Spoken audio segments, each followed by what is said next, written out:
안녕하세요. 최태웅입니다. 1월 12일 금요일 시장 마감 이후 17시 40분쯤 오랜만에 아주 큰 공시가 나왔습니다. 바로 OCI홀딩스의 한미사이언스 지분 인수건입니다. 정확히는 양사간 현물 출자를 통한 지분 교환인데 어쨌든 OCI홀딩스가 통합지주 회사화 됩니다. 영상 뒤에서 더 정확히 확인해 보도록 하고 한미사이언스와 한미약품은 약 5천억 이라는 상속세 문제 때문에 지난 2년 동안 이런저런 이슈들이 많았던 기업입니다. 상속세 때문에 어려움을 겪던 중 OCI홀딩스를 통해 상속세 문제도 해결하고 경영권 문제도 해결될 것 같지만 기업의 규모가 규모인 만큼 살펴볼 것도 많고 분석해야 될 것도 많은 이슈가 되었습니다. 따라서 오늘은 양사간 지분이 과연 어떻게 되는 거고 한미사이언스, 한미약품의 지분 경쟁 경영권 분쟁 이슈는 뭐고 부강약품은 왜 또 껴있는지 확인해 보도록 하겠습니다.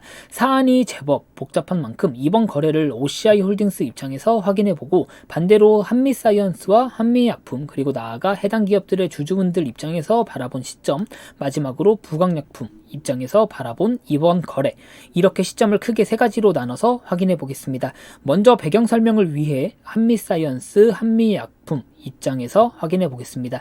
한미그룹의 창업자인 임성기 회장이 2020년 타계했었습니다. 다른 기업들은 상속 및 경영권을 차근차근 물려주는 과정을 밟기 때문에 상속세 등의 문제가 한미약품보다는 덜했습니다. 하지만 한미그룹은 타기업과 달리 이러한 과정들이 없었기 때문에 한미그룹 일가는 갑작스럽게 경영자 부재 이슈와 함께 상속세 문제가 발생하게 됩니다.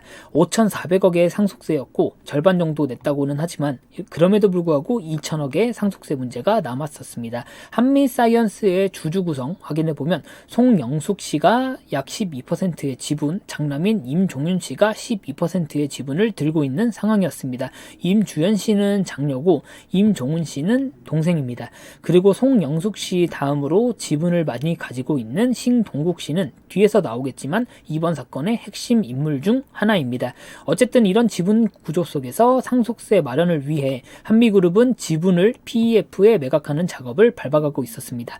그 과정 속에서 주체는 사모펀드인 라데팡스였고 라데팡스를 통해 새마을금고에게 지분 매각을 계획하고 일정까지 잡았습니다만 새마을금고 뱅크런 이 터지면서 매각 작업이 중지되었습니다. 어쨌든 상속세는 내야 하고 현금성 자산이 너무 없던 한미그룹의 일가에게 지분 매각은 필수적이었습니다. 저도 어떻게 진행되려나 작은 관심만 있던 와중에 덜컥 송영숙 씨와 장녀 임주연 씨의 지분이 OCI홀딩스에게 넘어가게 됩니다.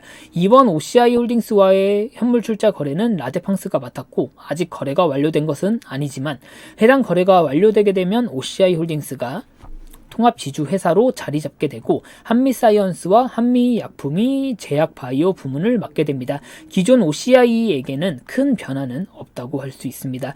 추후 사명 변경 등이 있을 것이라고 하는데 오늘 영상의 핵심은 지분 문제입니다. 결론만 보면 OCI홀딩스는 OCI홀딩스의 지분 약 10%를 넘겨주고 한미사이언스의 지분 27%를 취득하게 됩니다. 현물 출자로 이루어지게 되고 다시 보기 쉽게 정리하면 다음과 같습니다. 위의 표가 거래 전 양사의 지분 현황이고 아래 표가 거래가 최종적으로 완료되면 확인할 수 있는 지분입니다. 한미그룹이 핵심이고 한미그룹 입장에서 먼저 보기로 했으니까 OCI홀딩스는 뒤에서 확인해보고 한미사이언스 지분 보면 OCI홀딩스가 거래가 최종적으로 이루어지게 되면 27%의 지분을 확보하며 최대 주주가 되게 됩니다. 송영숙 씨는 지분이 하나도 남지 않게 되고 장녀인 임주연 씨는 약 2% 조금 안 되는 지분이 남게 됩니다. 그리고 장남인 임종윤 씨가 여전히 약 12%의 지분을 갖고 있게 됩니다. 그러나 금요일 공시 이후 주말에 돌연 장남인 임종윤 씨가 트위터에 글을 하나 남깁니다. 이번 한미사이언스와 OCI의 공시에 대해서 자기는 전혀 몰랐던 상황이라고 하며 상황 파악 중에 있으며 뒤에서 나오겠지만 어떤 조치를 취할 것이다 라고 하는데 아직 구체적으로 확인된 바는 없습니다. 그래서 한미사이언스에서 지분 경쟁, 경영권 분쟁이 일어나지 않을까 하는 이야기가 나오는 건데 사실 임종윤 씨의 지분은 약 12%로 OCI의 홀딩스의 지분에 크게 미치지 못합니다. 하지만 신동국 씨가 보유하고 있는 지분을 합치게 되면 그래도 24%로 OCI 홀딩스와 비교적 큰 차이가 없게 됩니다. 그래서 신동국이 누구냐 하면 신동국 씨는 한양정밀기업의 회장이고 타계한 임성기 회장의 후배로 알려져 있습니다. 지분을 12%나 들고 있기 때문에 이번 거래를 통해 발생하게 될 여러 이슈들에 있어 핵심 인물로 언급되고 있습니다. 추가로 신동국 회장 외에 장남의 동생인 임종훈 씨의 지분도 적지 않아 과연 어디 편을 들지 집중되고 있습니다. 임종훈 씨는 약 7%의 지분을 들고 있으며 형의 입장과 비슷하지 않겠냐라는 의견이 우세합니다. 따라서 장남과 동생 그리고 신동국 회장 3명의 지분을 합하면 약 30%가 넘는 지분으로 OCI 홀딩스보다 높은 지분율을 확보할 수 있게 됩니다. OCI 홀딩스는 장남의 트위터 글 작성 이후 이번 통합은 차질 없이 진행될 것이다 라는 입장을 발표했지만 주주 구성 보고 있으면 과연 차질 없이 진행될 수 있을까에 대한 의문이 생기게 됩니다. OCI 홀딩스가 들고 있는 현금성 자산은 월등히 더욱 많기 때문에 총알 싸움에서는 승산이 없겠지만 어쨌든 신동국 회장은 과거부터 한미사이언스의 지분을 팔고 싶어 했던 만큼 과연 어떤 흐름의 이야기가 전개될지 궁금한 상황이고 장남 임종윤 씨는 트위터에 글을 작성한 데 이어 주말간 언론과의 인터뷰에서 정말 자신은 아무것도 몰랐으며 상황 자체가 이해가 안 된다. 상속세 문제는 충분히 해결할 수 있었으며 이번 공시에 대해서 적법성 검토가 필요하다 생각하고 가처분 신청 등의 법적 대응을 준비하고 있다고 합니다. 또한 우호 지분을 모아 임시주주총회도 소집하는 방안을 고민하고 있다고 하니까 당연히 주주분들께서는 지주분 경쟁 일어나겠네 라고 생각할 수밖에 없는 상황이고요. 당장 월요일에 주가의 향방은 상방으로 쏠 것으로 기대가 되는데 그러면 과연 바이오 제약 기업인 한미그룹과 태양광 관련 폴리실리콘의 매출 비중이 37%나 되는 케미컬 기업 OCI 홀딩스가 시너지 효과가 날 수 있을까? 확인해 보면 돈으로 해결할 수 있을 것 같습니다. OCI는 이미 해외에 시장의 발판을 마련한 지는 오래됐기 때문에 네트워크가 매우 넓은 기업이고 가지고 있는 돈, 그 총알 자체가 매우 많습니다. 그리고 이런 돈 문제를 떠나서 그동안 한미그룹은 상속세 문제 때문에 경영권 문제도 있었고 교통 정리가 되지 않아 어수선했는데 이런 1차적인 문제들이 해결될 수 있을 것으로 예상됩니다. 이는 당연히 주가의 안정으로 귀결될 수 있고 총알 많은 OCI를 등에 업은 만큼 신약 개발 등에 더 힘을 줄 수 있을 것으로 예상됩니다. 실제로 OCI 홀딩스의 현금성 자산은 2023년 3분기 말 기준으로 1조가 넘습니다. 17시 40분쯤 지분 관련 공시가 나왔고 시간 외 단일가에서 약 4%의 상승이 있었습니다만 시간이고 금요일인 만큼 이렇다 할 반응은 없었습니다. 분석하는데도 시간이 필요했을 것이고 시장의 반응은 월요일에 봐야겠지만 긍정적으로 생각할 수 있을 것 같습니다. 한미약품은 더욱 반응이 없었지만 시장에서 좋아하는 경영권 분쟁, 지분 이슈가 아주 제대로 있는 만큼 한미사이언스의 주가의 변동폭이 클 것으로 예상됩니다. 이상으로 한미그룹 입장에서 확인해봤고 다음으로 OCI 입장에서 확인해 보겠습니다. OCI는 지난 인적 분할 이후 주가는 크게 좋지 않았습니다. 돈도 잘 벌고 있고 영업이익률도 나쁘지 않은 기업이지만 이렇다 할 큰 움직임은 없었습니다. 그래도 돈 잘 벌고 잘 나가는 OCI 홀딩스가 22년 2월 갑자기 바이오 사업에 진출하겠다며 부강약품의 지분을 인수하게 됩니다. 그러면서 부강약품의 최대 주주가 되게 되고 경영권까지 해서 18,900원에 인수했으며 이후 부강약품 일봉 차트로 확인해봐도 주가는 우하향을 그렸으며 최근에 많이 올라와 주긴 했지만 창사 이래 첫 영업 적자를 낼 만큼 실적은 좋지 못했습니다.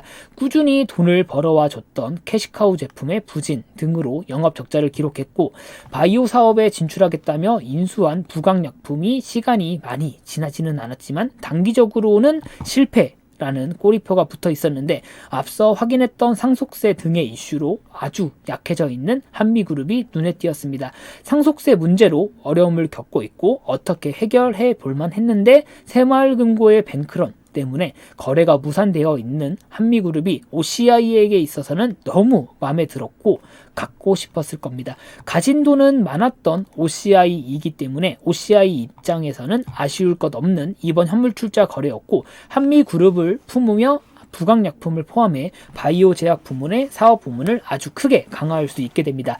JVM도 조제 자동화 기업으로 아주 알짜 기업인데 해당 기업도 지주회사 밑에 둘 수 있게 되며, 제 생각에는 정말 OCI 홀딩스 입장에서는 아주 좋은 거래를 했다고 생각합니다. 물론 OCI 홀딩스의 기존 사업, 폴리실리콘 등 케미컬 사업을 보고 들어온 주주분들에게는 어떻게 보면 실망감을 안겨주고 이상한데 돈이 나가버리는 상황일 수도 있겠지만, 이번 거래를 통해 한미그룹을 품은 건 정말 좋은 선택이라고 생각합니다. 한미그룹은 국내 제약업에서 그래도 탑5 안에 들고 있는 기업이고, 아직 정말 가시적인 성과를 내고 있는 신약 파이프라인은 없지만 파이프라인도 비교적 튼튼한 편이고 돈도 잘 벌고 있는 기업이기 때문에 이번 거래를 통해 사업 확정을 비롯해 OCI 기업의 사이즈 자체를 더 키울 수 있을 것으로 예상됩니다. 시간 외 단일가에서도 앞서 말씀드렸던 것처럼 남은 시간이 없어 큰 반응은 없었지만 소폭 상승에 마감할 수 있었고, 월요일에 한미사이언스만큼의 상승은 없을 수 있겠지만 장기적으로 좋아 보이고 플러스 요소로 생각됩니다. 마지막으로 부강약품의 입장에서 확인해 보겠습니다. 아시는 분들도 있겠지만 앞서 말씀드렸던 것처럼 OCI는 돌연 부강약품의 지분을 인수합니다. OCI 때문은 절대 아니지만 창사 이래 첫 영업 적자도 기록하며 단맛 쓴맛 다 보고 있던 부강약품인데, OCI 홀딩스는 지분 인수 이후 멀뚱멀뚱 이렇다 할 액션 없이 시간만 흘러가고 있었습니다.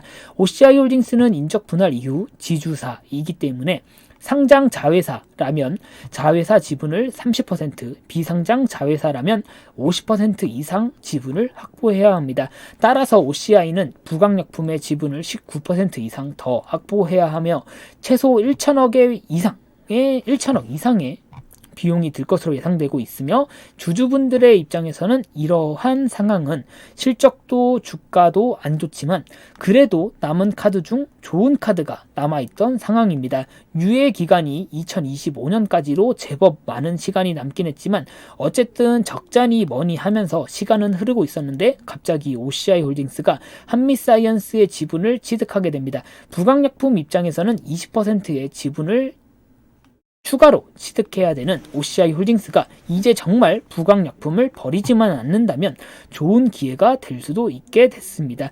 돈도 많고 잘 나가던 OCI가 한미약품도 품게 되었고, 그렇게 되면 부강약품 입장에서는 더욱 시너지 효과를 기대할 수 있고, 정말 부강약품을 버리는 카드로 쓰지만 않는다면 지분 20%도 추가 취득해야 되고 한미그룹과의 시너지 효과도 기대할 수 있기 때문에 장기적으로 주가에 있어 좋은 영향을 줄 수 있을 것으로 예상됩니다. 부강약품도 시간의 단일가에서 소폭 상승하긴 했었습니다만 역시 큰 변화는 없던 시간의 단일가였습니다. OCI 홀딩스가 한미사이언스의 지분을 인수하게 되면서 큰 변화가 있을 것으로 예상되는데, 단기적으로는 한미그룹의 지분과 경영권이 가장 큰 이슈가 될 것 같고 주가의 변동폭도 커질 것으로 기대가 됩니다. 이상이고 시청해 주셔서 감사합니다. 또 올게요.